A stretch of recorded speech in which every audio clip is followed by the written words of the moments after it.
Hi, my name is Wtlj, and this is my Writing to Learn journal for Chapter 3, Getting to Know Your Students, Your Materials, and Your Teaching. Okay, so I got this quote from the book. Debate continues over how best to teach reading. Few experts would deny that reading ability involves the capacity to coordinate a number of mental processes that enable the reader to form a reasonable idea of the meaning represented by print. Okay, and I picked this because I can kind of relate to why it's debatable. The examples that the book provided us, there was many examples that I found helpful, but there's one that I took the little test thing and I scored I didn't even get maybe like 3 questions right. So, and I'll talk about it more throughout my presentation. While there are many ways to assess a student's reading ability and comprehension or their understanding through the reading, I believe we must first get to know our students. Our book gives us examples on how to grade a student's reading level. So on these slides, I've provided the examples that the book provides us. It has the low and high K level through college level, which is like the below basic, and then the advanced. And then we have the definitions of 3 levels for the reading ability. We have the independence level, we have the instructional level, and we have the frustrational level. That's the level that my daughter was at. And then we also have the descriptions of the 3 levels of reading ability, and it gives us the little charts there. And then I really like this one because it ranges it from 6 to 1, and then the excellence response, the skillful response, and then the bullets has kind of like an understanding where you can grade your but you can go based off of that, and I really liked it because it's very detailed. And then I really like this one too because it's like the book said, a lot of teachers prefer this way because it's so easy, and it is really easy if you look at it. And you can catch a student. If you wanted to find a student, you can catch their level right away.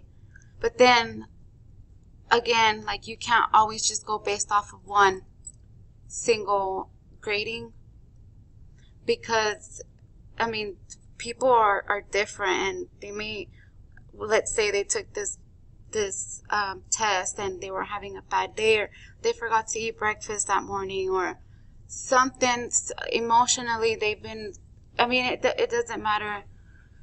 They may have been going through something, but I don't think we should we should go based off the testing that they've done, because I mean, it's not reliable as if you seeing it, you knowing what they're struggling with. Are they understanding it?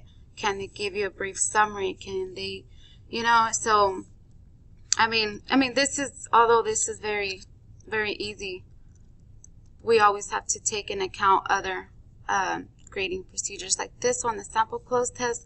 I don't see, it may work with other students. I took this test and I came up with completely different answers, and it said, like, the grading procedure, it has to be the exact correct answer. It can't be anything that's similar to what it relates to. And I got mostly all of them wrong. I might have gotten like 2 or 3 right. I don't remember, but it was just terrible. So I don't see how they're still using this, because like I said, it's important for us to use different grading procedures on if the student is reading well or what reading level they're in. So, for example, let's take these TEKS. I got it for a 4th grade reading comprehension of literary text sensory language. Students understand, make inferences, and draw conclusions about an author's sensory language, creates imagery in literary text, and provide evidence from text to support their understanding. Students are expected to, and then I did this in yellow, identify the author's use of similes and metaphors to produce imagery. Okay, so let's say we have a 4th grader and she has no, I'm going to compare her to me. Her first year in English classes is that year. Okay, so she has no experience in the English language. So we put her to kind of read, and she knows how to, read just a little bit, but she doesn't comprehend it. She doesn't understand anything. So let's say we have her read one of these, and then she's reading, the angry sea swallowed a tiny ship. She's gonna be confused because first of all, she's gonna be like, well, how is the sea gonna swallow a ship? And it's just gonna like confuse her, and this is where the frustration level is gonna be, because first of all, she's trying to learn English, and then she's reading English, but then she's not even understanding it because she doesn't know what similes and metaphors are. So it's just gonna, in general, gonna complicate things even worse. And then we go to here. So we have the independent level and the instructional level and the frustrational level. So this is where the student is at the frustrational level. So this is what maybe how a teacher can teach an ESL student. To give your students a chance to get out of the classroom and do some nature observation. By going on a short walk as a class, or give your students a set amount of time to walk around the school grounds. Tell them to know any outstanding features of the landscape. Tall trees, green grass.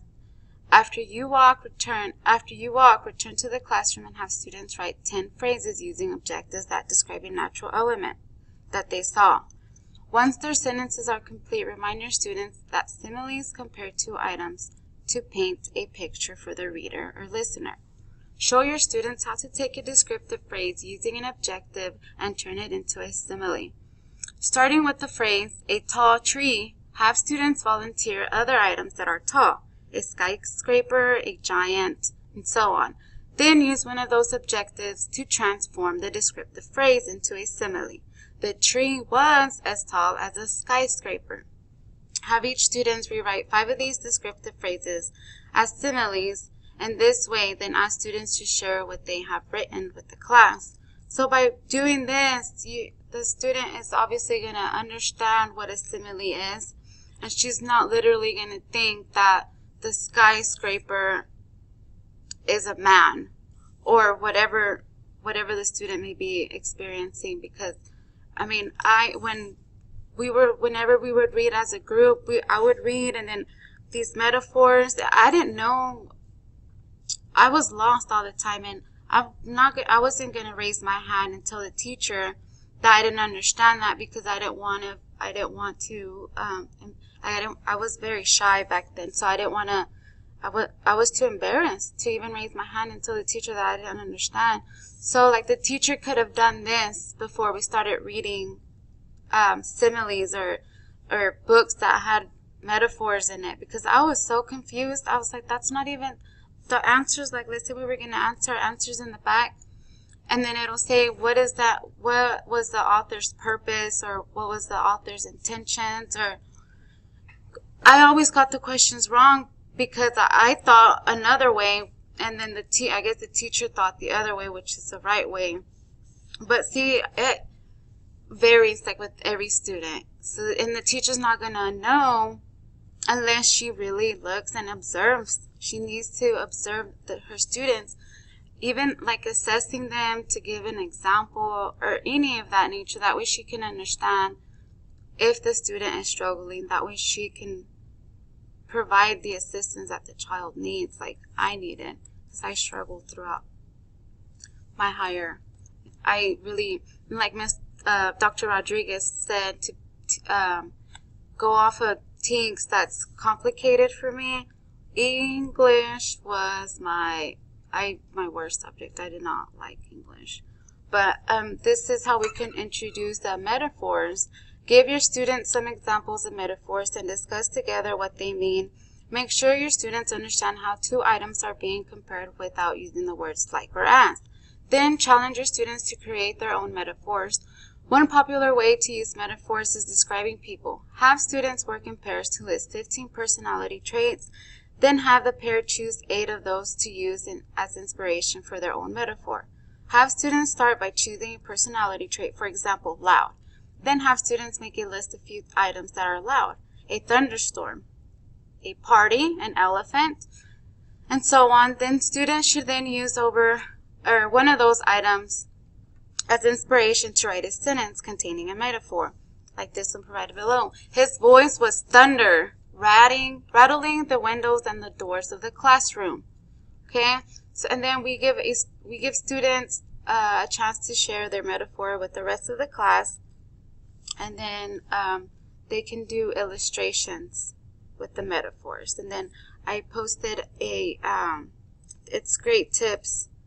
If you click on the link below, I'll attach a copy to this link, that way you all can get it. And then I put this, there's no magic bullet for meeting students' needs, because I mean, one thing could work for a student and that same thing is not going to work for another student, because every student is different. They're all going to learn differently, so we can't assess them based off of one thing, because it all starts with the teacher observing and knowing the student, what the student knows, what the student needs to know, and so forth. So this is therefore my overall conclusion. Simply is, the best and effective way to teach is taking the time to know your students. Thank you very much.